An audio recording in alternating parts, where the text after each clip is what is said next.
আন্তর্জাতিক দাবা মঞ্চে ফের সাফল্যের ঝলক ভারতীয়দের।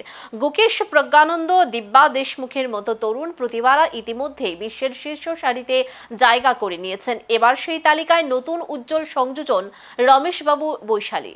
টানা দ্বিতীয়বার ফিরে উইমেন্স গ্র্যান্ড সুইচ চ্যাম্পিয়ন হলেন ভারতের এই গ্র্যান্ড মাস্টার।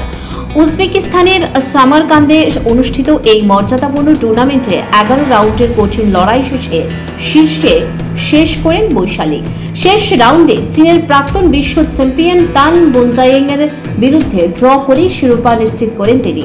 6 জয়, 4 ড্র এবং মাত্র 1 হারে তার সংগ্রহ দ্বারা 8 পয়েন্ট। টাইব্রেকে এগিয়ে থেকে দ্বিতীয়বারের মতো এই খেতাব জেতেন বৈশালী। এই সাফল্যের ফলে বৈশালী যোগ্যতা অর্জন করেছেন 2026 সালের উইমেন্স ক্যান্ডিডেটস টুর্নামেন্টে, অর্থাৎ বিশ্ব চ্যাম্পিয়ন হওয়ার দৌড়ে প্রবেশপত্র হাতে পেলেন তিনি।